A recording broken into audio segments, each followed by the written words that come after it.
Hello, and welcome back for this episode of AMA's Marketing and Podcast. I'm your host, Bennie F. Johnson, CEO of the American Marketing Association. Through our conversations, we look at life through the lens of marketing, looking at the unexpected moments that have been shaped by marketing, the triumphs, the excitements, the challenges, and these pivotal moments that have shaped lives and journeys. Through our podcast, we talk to individuals who are leading and challenging the world as we think through marketing. They may be some that you've never heard of, but are exactly the people you need to know. In these conversations, we invite you into our world to see about marketing and the unexpected. For our last New York Live conversation, we have a really special guest. He is a leader, he's an innovator, a strategist, a designer, and I think in many parts, a good troublemaker. Forrest Young.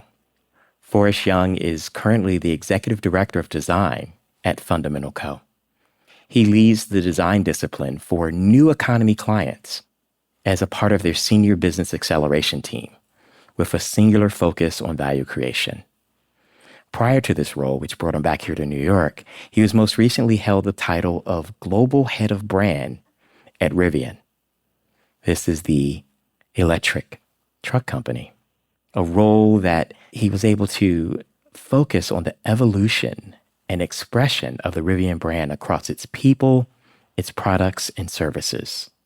As a design-led sustainable mobility company, Rivian registered the 6th largest IPO in American stock market history. Prior to his role there, he was the first chief creative officer at Wolf Olins, which was named Fast Company's most innovative design company during its tenure. He led design-forward projects for some of the world's most influential companies, brands, and cultural institutions. Based in New York, and prior to that, he served as executive creative director at West, leading design across a portfolio of early-stage companies. An MFA graduate of Yale University and an undergraduate graduate of Cornell. As I said, he's a champion of design, innovation, and impact. Forrest, thank you. Thank you so much for having me, Benny. Oh my goodness, it's so much fun to have you here and to welcome you back to New York. We were talking for a minute. You had an LA moment. Had an LA moment, and LA was like, what is this Smurf doing here? And then I had to very quickly hurry back to my proper coast. For those who can only hear our giggles and laughter here, Forrest is in a fitting, is that Papa Smurf blue? Papa Smurf blue. Yeah, kind of Eve Klein meets Papa Smurf. I feel that contemporary design moment. That is very much that outfit right there in the space. So talk a bit about, you spent a lot of your career on the consulting side, and then this was an opportunity to go to Rivian to be in-house, to lead not only design, but brand and your social impact work. And you bring it all together. Talk a bit about that moment that convinced you that this was the right move. I think I had a lot of fear about what it would be like to operate on the inside. And I always think that fear is a great motivator because it usually just shows, one, there's probably an unknown, degree of the unknown, things that you just simply don't understand. But also, there are probably muscles that you haven't stretched.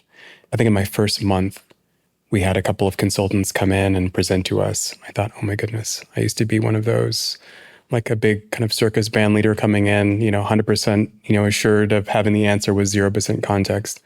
And I think it was great to be able to reflect and to forgive my former self, but also understand the continuum of what it's like to operate at a critical distance, what it's like to try to move something along internally. And the thing I really appreciated about it was not something I would have guessed from the outside, which is the smallest collaborative victory, the tiniest little thing that 26 hands help to push across a goal line gives you immense satisfaction and joy. It isn't the 0 to 1 transformation. It's the fact that many different people made something possible, which is something you can't really articulate. It's kind of like being a parent. You can talk to someone who's not a parent and they go, oh yeah, sure, I understand.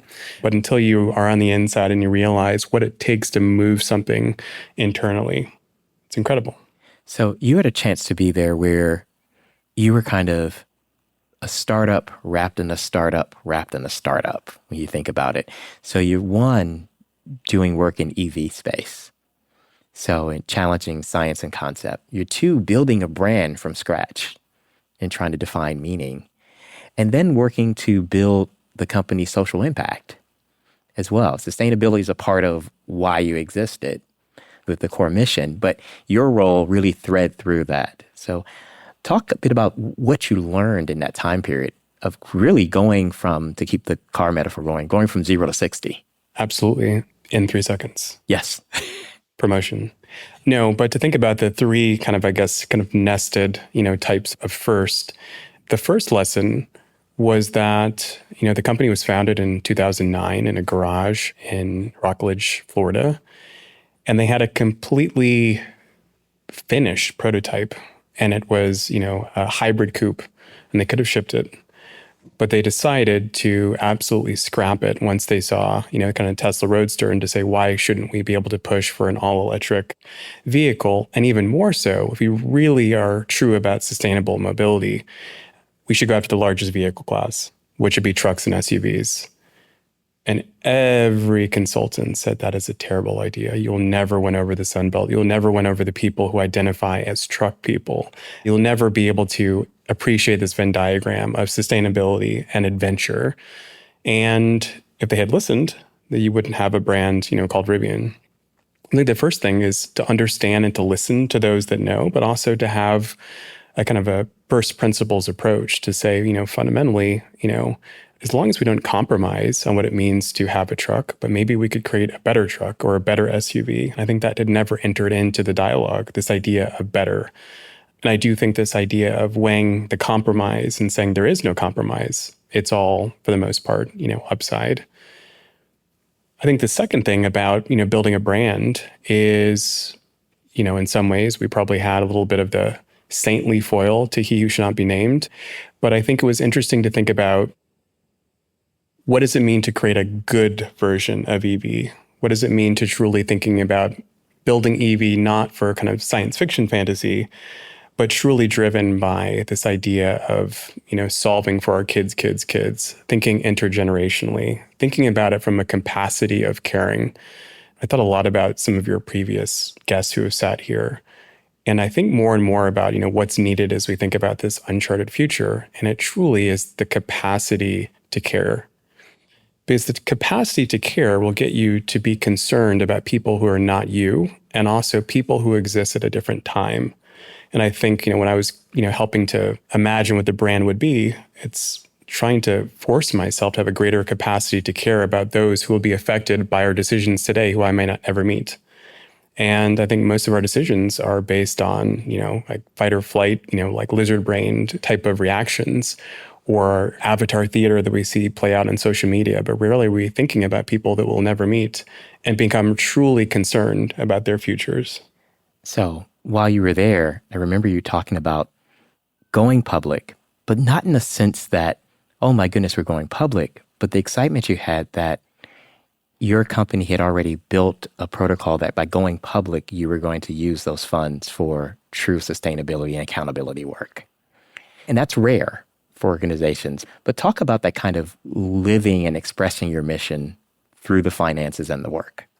So the most incredible part about Rivian, and this is credit to RJ, the founder, is that he realized that IPO could actually be the greatest, sustainability accelerator. And that idea was to take a percentage of the IPO and set it aside for the Rivian Foundation, meaning that all of that would go into everything towards, climate initiatives and partnerships that would advance that agenda.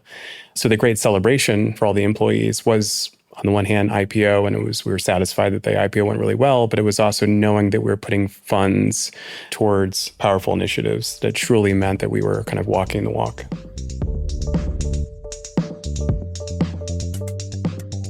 So when you think about that, so you had an opportunity and you spent a considerable time there really helping to shape. And then you opened up for your next challenge. I've often thought about the old parable and adage that you can't step into the same water twice. So you're coming back. You started off on this external consultant space. You go internal for a period of time. Now you come back with the work you're doing at Fundamental Co. with new economy clients. So now you're back in. You come back a bit changed. So what really shaped your focus in coming into this new role? I think one thing was incredible humility, incredible empathy, And I'm reclaiming empathy. I think empathy like lost its meaning, lost its way, like the word community. And I think empathy, truly understanding what it's like to try to advance something inside of a company, politically, and all the different types of resistance, good and bad. But when I thought about Fundamental Co., and I thought about joining what I believe is the most exciting company, today, as what company could possibly ever top Rivian. I thought Rivian would be my final job and the greatest, kind of hurrah, specifically in the last part of what you were talking about, which was understanding how we then kind of equip Amazon with, electric vehicles. And you think about all the kind of climate impact that all of that's having, and it feels remarkable.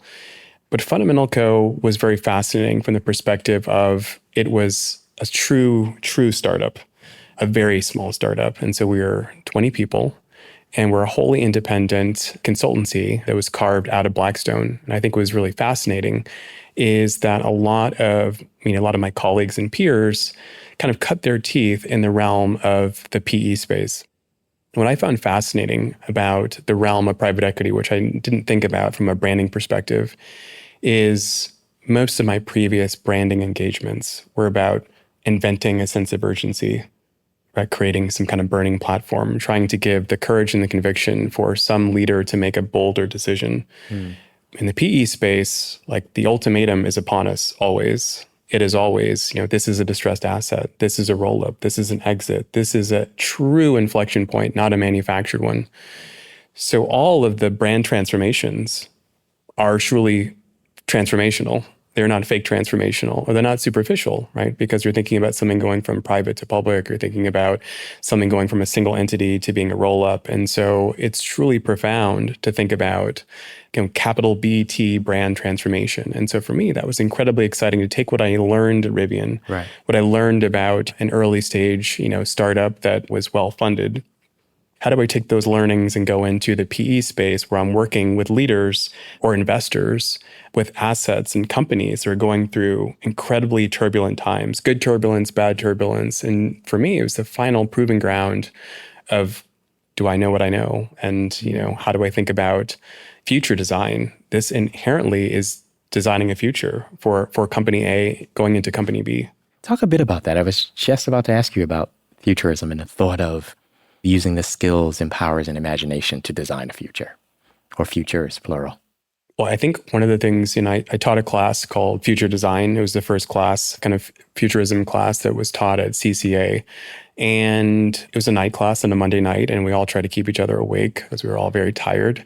And so a lot of the assignments got pretty loopy, I think, because we were all pretty loopy. But some of the fantastic results that came back from the students were, whose future are we designing for? And so one of the first assignments, they have to bring in a set of personal items that they believe to be indispensable to themselves. Then they have to abbreviate all these items as an adjective. Like these are like self-care. So this is the self-care future. Right. This is the I need power at all times future. And so then they would create and promote the future that was inherent to them, that was indispensable to them. And I think they started to realize that the future always has an agenda. The future always has, somebody who will benefit and somebody maybe who gets, kind of loses out. And so when I think about applying that to the PE space, it's understanding that company A needs to transform into company B because that is the investment hypothesis. But ultimately, it sounds great in theory and on words and on paper, but how do they culturally transform? How do they think about themselves as a different species? They're going from a domestic cat, to a cheetah running 70 miles an hour. Well, who's going to train him? Who's going to get him on the treadmill? And so I think it's interesting to thinking about that type of brand transformation and all the scaffolding, required. Right. And futurism is actually an act of empathy, showing them the future that they can believably walk into. Right. And I assume building that space so that they don't backtrack into the old way. Absolutely. Right. You don't want the house cat to become the cheetah and then come back to the house. No, you don't. No, not at all. When you think about, the bio says new economy clients, and it kind of gives us that broad language in there. What are some of the ideas that you're working with now when we think about what's the next new economy? Because clearly new economy in 1990 is different than in the early aughts, is different than 2020. What classifies new economy for you these days?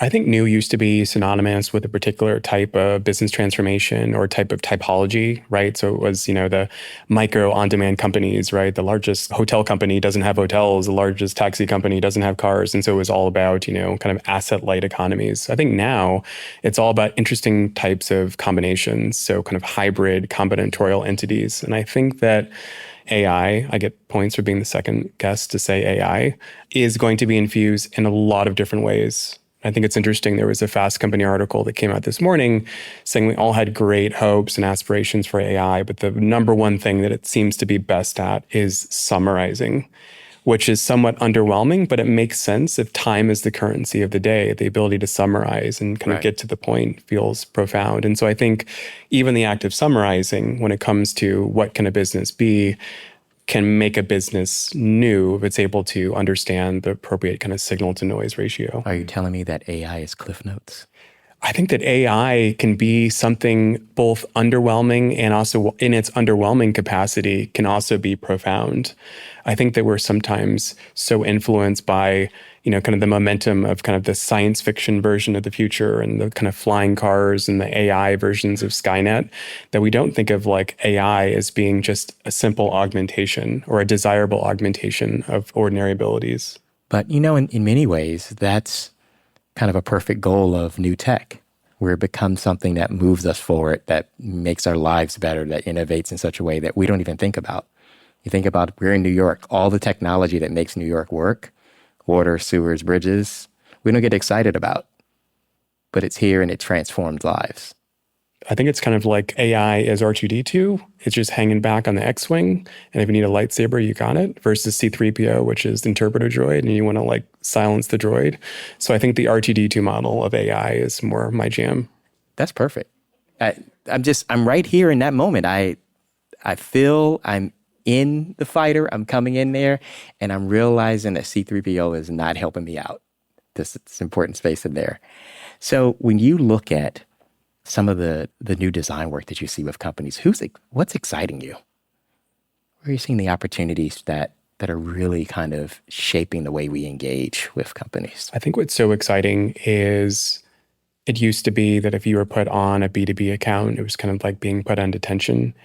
And now it's by far some of the most transformative space. And that there really is no typology. I think that some of the most exciting business models are happening in the B2B enterprise space. We're seeing application of technology do incredibly profound things with robotics and understanding capital in a completely different perspective. So I think you're going to see a complete transformation, at least from a design standpoint, of it's not just the B2C shiny companies that are sometimes so volatile and they're chasing kind of the attention economy, but the most profitable business models I think you're going to see from the B2B space, but then it's going to be how do those B2B companies start to invoke some of those B2C signals, like invoke the humanity, the tone of voice, the ability to speak to, the human benefit versus the supply chain or the technological benefit. And I do think you're going to see a collapse of the B2C, B2B, B2B2C type of rigid swim lanes of communication. I think there's going to be a moment where it's going to be a beautiful mashup, a bit chaotic, but I'm excited to see how you can humanize some of these kind of inhuman companies and how some of the overly humanized, I want to be your best friend, I want to be your best friend, can take lessons from some of these larger enterprise companies. I love that we started the conversation talking about mashups and hybridity without saying mashups and hybridity. We started off with this moment of the Smurfs and Yves Klein, taking that cultural moment in space around this color blue. So if I'm going to ask you, since we brought up contemporary art, what artists today pique your curiosity? What work do you see that's happening that really speaks to the future? I think it's fascinating. I completely have reinvigorated my interest in an Italian architectural practice called Super Studio. And I think specifically, I've been thinking a lot about my own kind of practice and about simplifying. And Super Studio, I feel like they anticipated this particular moment where we were looking at a great reset, a great societal reset. And we're in this big inflection point of whether it's AI or whether it's cultural transformation. And they had this language of applying this white gridded surface over the metropolis. And so I like to think about, what is the language of the new beginning? Because I feel like that is the moment that is now. Wow. I think that's a great way to close out our conversation. What is the language of the new beginning? I think that's the brief for us, my friend. Thank you for being a part of this, and thank you all for joining us for this live fun experiment of AMA Marketing and. Once again, I'm your host, AMA CEO, Bennie F. Johnson, and thank you for being a part of our broadcast, our podcast, and thinking about designing a new future. Thank you.